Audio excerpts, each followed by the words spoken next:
अर्थ छठे अध्ययन का मास्य। श्री भगुनेवाच हे लक्ष्मी, अब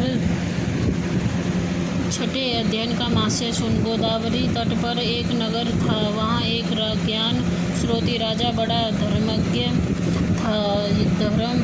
धर्म अर्थ काम मोक्ष का साधक था। इसकी प्रजा भी धर्मयज्ञ थी। लोग राजा की स्तुति करते थे। एक दिन उस नगर में हंस उड़ते आ निकले। उसमें से एक बैठता ही उतावला हो उड़ गया। तब नगर के पंडितों ने कहा, हे हंस, तू ऐसा उतावला हो उड़ा है क्या? तू राजा जानस्रोती से आगे ही स्वर्ग को जाना चाहता है। तब उन पक्षियों के सरदार ने कहा, हमारे राजा से भी एक रैंक मुनि श्रेष्ठ है।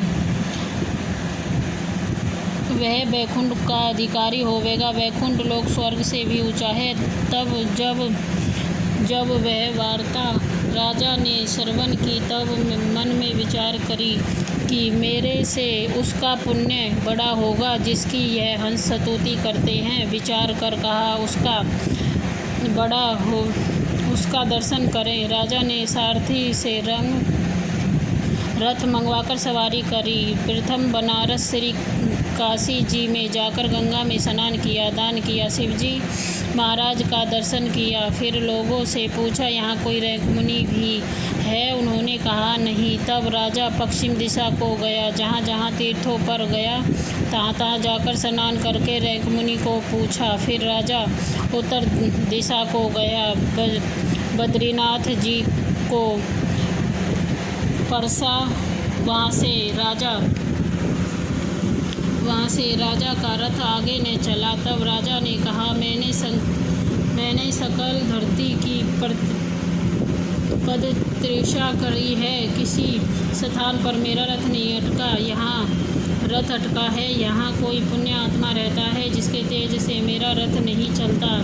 तब राजा ने उतरकर आगे चला। देखा तो एक पर्वत की कंधा में अतीत बैठा था। उसके तेज से बहुत प्रकाश हो रहा है, जैसे सूर्य की किरणें होती हैं। तब राजा ने देखा ही कहा, यही रैंक मुनि होगा। राजा ने दंडवत कर चरना वंदना करी।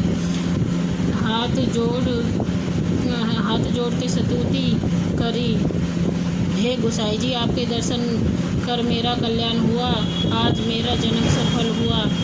आज मैं कृतार्थ हुआ। तब रैंक मुनि राजा का आदर किया और कहा, हे पृथ्वीपति, तू चार धाम के परसनहारा, धर्म के साधक हारा है। तू पुण्यात्मा है।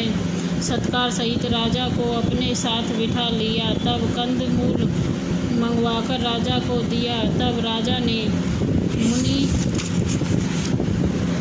ने मुनि से पूछा, तेज किसके बल से है? तब मुनि ने कहा, हे राजा, मैं तो अतीत जटाधारी भस्म मांगी कोपनधारी हूँ। पुण्य क्या करना था, माया मेरे पास नहीं। पर हमारे यहाँ एक बात है, नित्य गीता के छठे अध्ययन का पाठ करता हूँ। इस कंधा से उसी का उजाला है। यह सुन राजा ने अपने पुत्र को बुलाकर कहा, हे पुत्र, आज से तू राज्य कर, मैं तीर्थों को जाता हूँ। इतना कहकर राजा ने राज त्याग दिया। रैंक मुनि से गीता के छठे अध्ययन का पाठ कराना आरंभ किया। इस पाठ के प्रताप से राजा त्रिकालदर्शी हुआ। इस प्रकार वन में कई वर्ष बीत गए। एक दिन प्रयाण करते दोनों ने देह त्याग किया। स्वर्ग से विमान आए, उन पर बैठकर बैकुंठ को गए। श्री नारायण जी कहते हैं, हे लक्ष्मी, यह छठे अध्ययन का महात्म्य है जो तूने सुना है। ओम नमो भगवते वासुदेवाय। गीता के छठे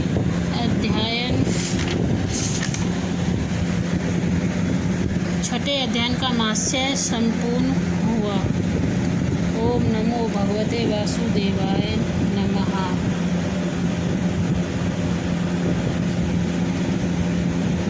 इस वीडियो को लाइक और सब्सक्राइब चैनल को अवश्य करें।